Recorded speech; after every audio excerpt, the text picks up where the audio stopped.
1.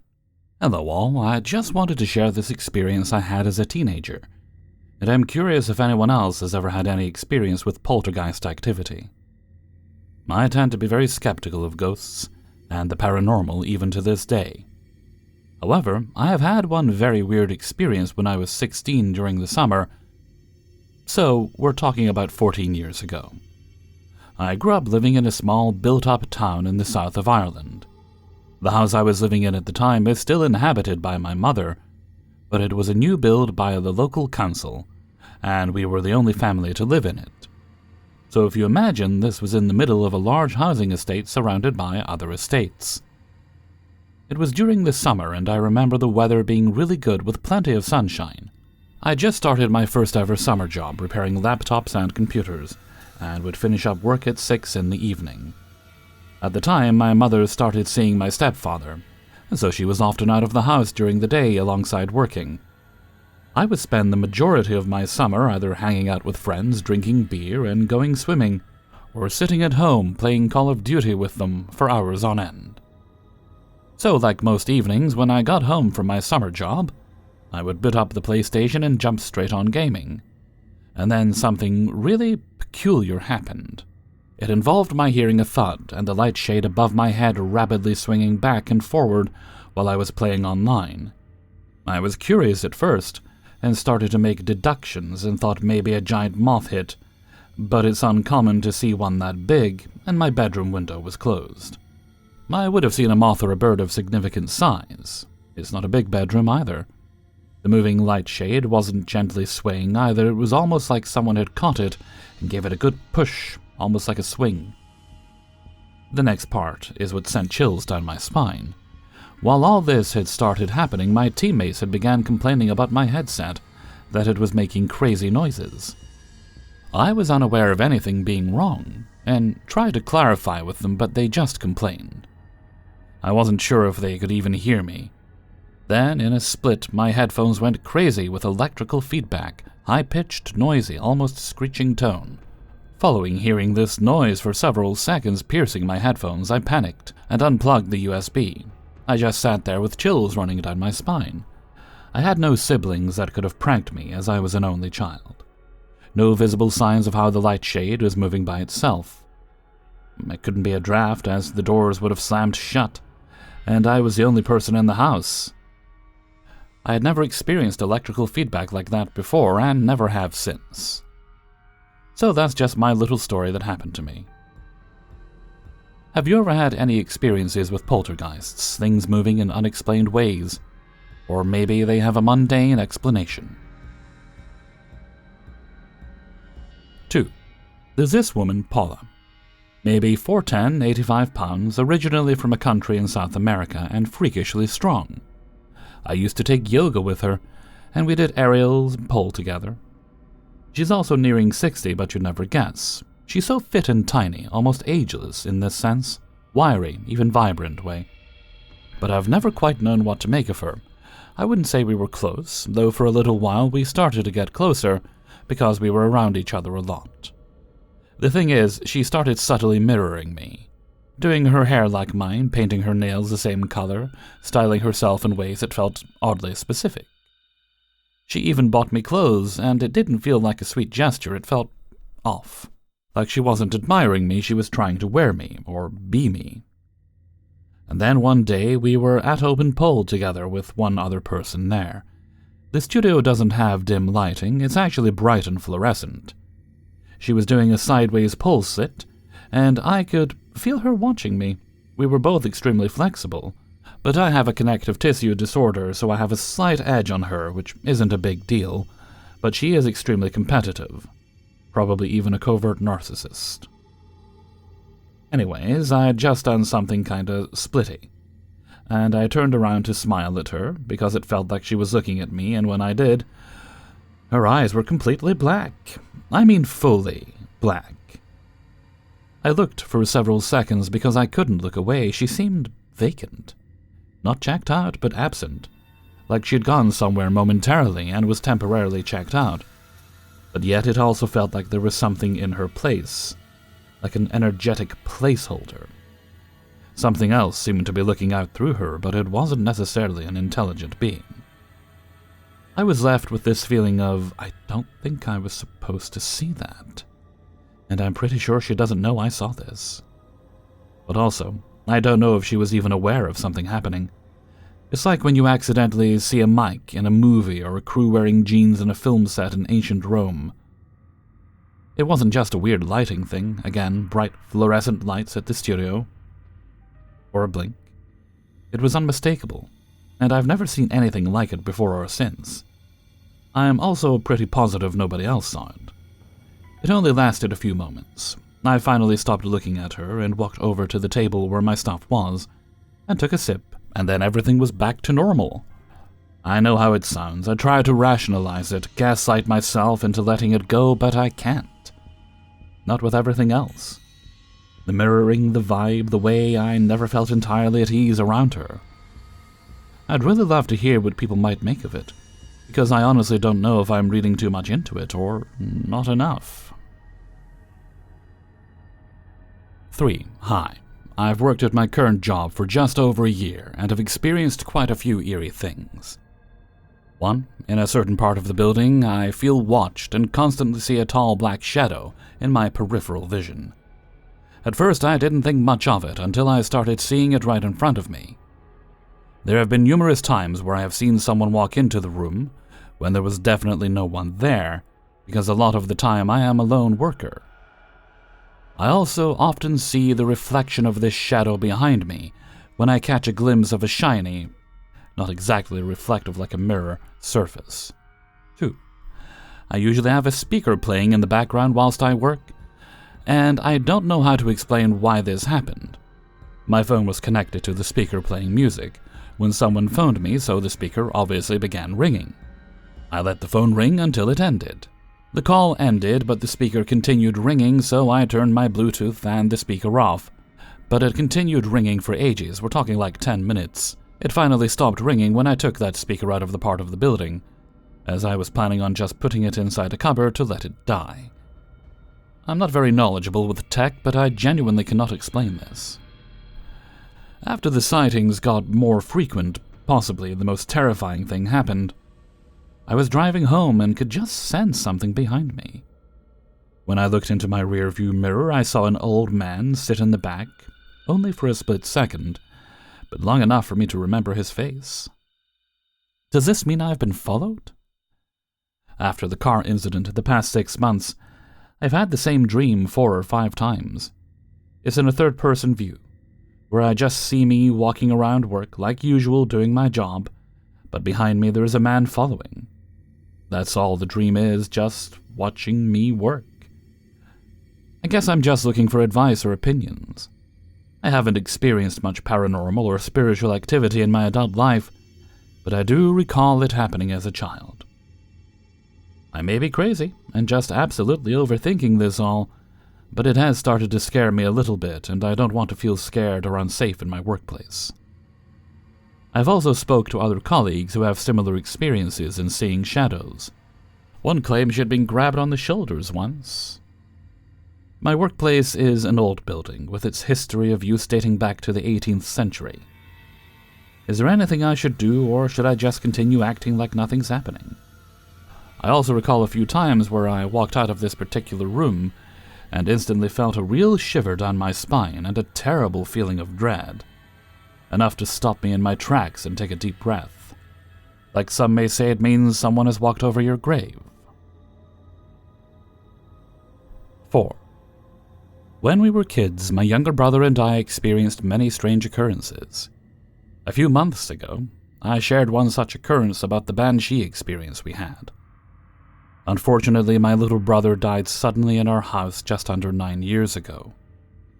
When I think back on our time together, I realize that we went through so much unexplainable stuff together. Here's another event that happened in that house, which always sticks in my head. When we were about 10 and 11, at this point we lived with just our mother, as our father would be away from home for extended periods with work. We had a large family, 6 children in total. All of our other siblings were older, at least 10 years older, and they all had moved out. My family is quite musical, Every one of us trained on one instrument or another, including piano. We had a piano in our house at the time. A black linden piano, a beautiful instrument. My brother and I trained with instructors on this. We always closed the keyboard cover once we were finished using it.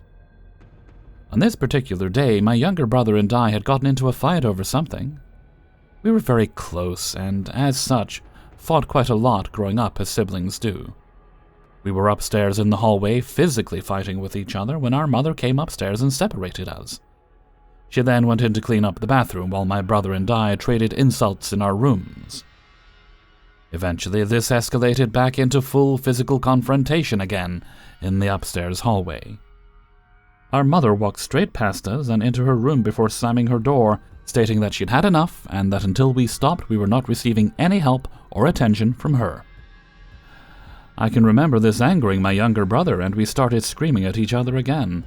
An hour or so passed before we again began fighting, when all of a sudden, we heard a loud bang of the piano keys from downstairs. This instantly stopped us in our tracks as we both looked at each other in confusion. Then the piano sounded like it was being hit by someone in anger. The keys bellowed loudly up and down the full scale of the keyboard. Remember, we were just 3 in the house at this time, and we were all upstairs. We didn't have any pets, and we usually kept the lid closed.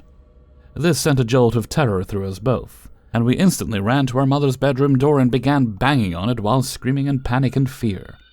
Our mother opened the door, and we both rushed in before shutting the door behind us and locking it. The piano had stopped now, and our mother said just to relax in the room, as she had been asleep.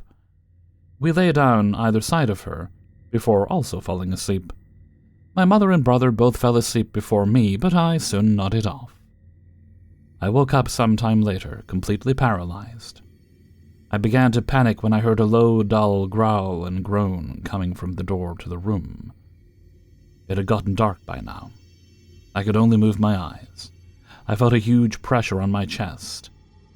I have always and still do suffer from sleep paralysis, but I will never forget this one because the horrible sound of that growl would make multiple appearances from this point in my life onward. In the corner of the room, I could make out a silhouette of a person. To my horror, it began moving towards me. I tried my best to scream and move in order to wake up my mother, but I couldn't. I could only shift my eyes around in horror.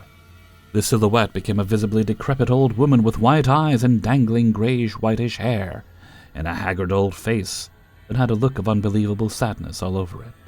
One of the weirdest things was the smell that accompanied this thing.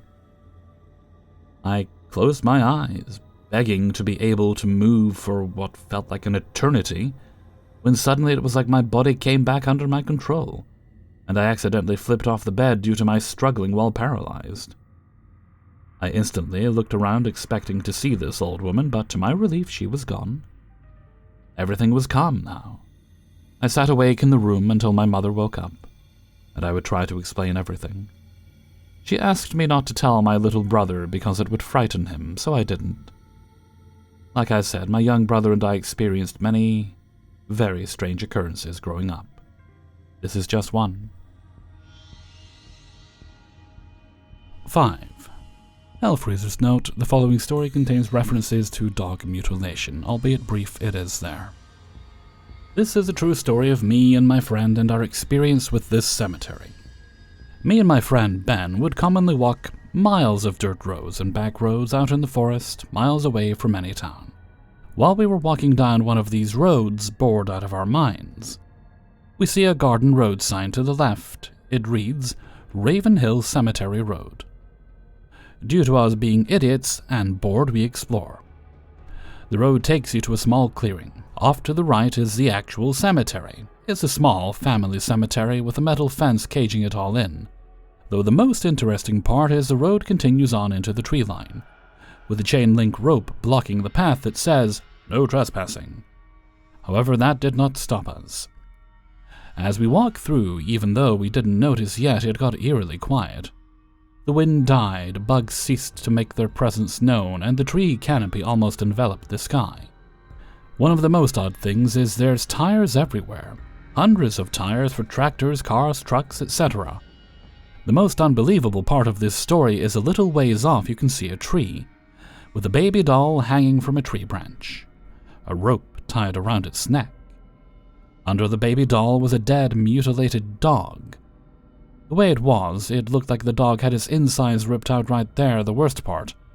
It was fresh. At this point, I reluctantly agreed to leave with my friend, having been creeped the hell out. About a month later, my friend is at my house again, and we think back about this place that we have now named Tire Cemetery. We both decided that it was a coincidence, and we were stupid to be scared of such a place, that we were going to go back to get back at those dead people and continue on the path past Tire Cemetery. We joke about peeing on the tires, taking some home even. I think somewhere deep inside us both we wanted to prove to ourselves that this experience was nothing more than our imagination, that there was never any danger. We make the walk back to the cemetery, joking all the way. As we crest the top of the road, we see it. Something in the middle of the road. We get a little closer, trying to adjust our eyes. It's a dog with an empty food bowl, and it's been staring at us since we entered sight. It's a large, muscular dog with orange eyes that pierced fear into you. I believe the breed to have been a cane corso, or pit bull, as big as a cane corso, with the looks of a pit bull. As we got closer, the air got thicker. The dog had this aura around him that conveyed a very clear message: leave or else. The dog never flinched, barked, and never sat up from its position. The only movement he made was his head. It followed us. We walked past. Both of us could feel the message in the air despite the dog being calm. As we walked past it, it continued to stare at us until we left sight again.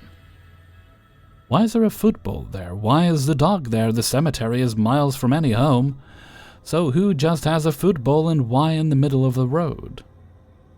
As we walk back, we still want to prove to ourselves this is all crap, all stupid coincidence that piles up. If the dog's gone, we're going in. If he's there, we're going to go around him, cut through the tree line, and go around the dog. Once we are in sight again, the dog's still there, as if he never stopped looking at us.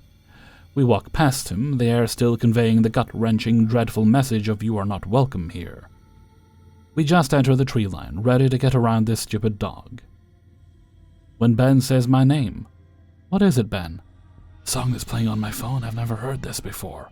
So what? That song that was playing was Walk by Pantera. If you've never heard it, listen to it. You'll understand why that specific song is the last song we'd want to somehow play on Spotify. The lyrics hit us like a ton of bricks. That song was definitely not in his playlist. Becoming painfully aware none of this is coincidence, I look once more at the dog. It is now sat up from its position, and its orange eyes pierce into me. We both leave the forest and run home, and we've never returned since. As I said, this is a true story. If I learned anything from it, I learned to take warnings when I see one. Hey everybody, Hellfreezer here, and thank you very much for listening to Paranormal Stories, episode 428, and big thanks to everyone who allowed me to use their stories in this video. Before you go, please hit the like button, and consider subscribing if you haven't already done so. If you'd like to support the channel, you can do that by signing up for my Patreon page. There's a link to that in the description. $1 a month, or more if you wish, is very helpful, and as a thank you, you get access to all the stories on Monday at once. There's also a link in the description to my merchandise store on Teespring. Okay. No more bits and bobs, so let's move on to Hellfreezer's question of the day. And today's question is, keep this one simple, what was the last scary movie you saw? I say this because I've managed to get my head into a space where I can sit down and watch a movie again, which is a nice feeling, because my heavens, I was falling behind on all but the most eye-candy blockbusters like the Marvel movies, which I love. But, you know, other movies that I'd see trailers for, I'd hear about, I think, oh, that sounds interesting. It sounds like something I would like. And I'd add it to the list of things I want to watch and never get around to it. Anyway, this week, I finally got around to watching Abigail, the vampire movie. Excellent movie, great cast, a lot of familiar faces in there of actors I enjoy. And also finally watched Megan. Partly because I saw the trailer for the sequel, and the sequel looks like it's going to be a lot of fun. I figured, well, I should maybe finally go around to watching that. So it's been good to be able to watch some movies again, and I hope to continue doing that in the coming weeks. We shall see. Oh, also started checking out a new show called Murderbot, starring Alexander Skarsgård, which is actually a lot of fun. It's only 2 episodes in, or maybe 3 by this point, but I do recommend it if you have a chance to watch it. Let me know what you think in a comment below. And before we go, let's take a look at the answer of the day from a previous video. And this one comes from Paranormal Stories 426. And the question was about hobbies, things that you enjoy, you mean to get back to, but something always crops up and just gets in the way, so you never get round to it, and then you find yourself missing your hobbies. And today's answer comes from Lauren. I've gone through so many different types of crafts and hobbies, and almost always finish what I've started before moving on. The one exception was a cross-stitch and embroidery piece celebrating my marriage. It was quite intricate. After my ex was gone, it didn't seem worth the effort to take out the stuff related to him and start over, so I chucked it. Quite satisfying, but out of character. I have wanted to get my German back to the level it was in college. Ja, das ist gut. Since I have no one to talk to, it seems a little silly. We shall see. Thank you very much for your answer, Lauren. And with that, I'm going to head off for now. So until next time, thank you very much for listening, and take very good care of yourselves.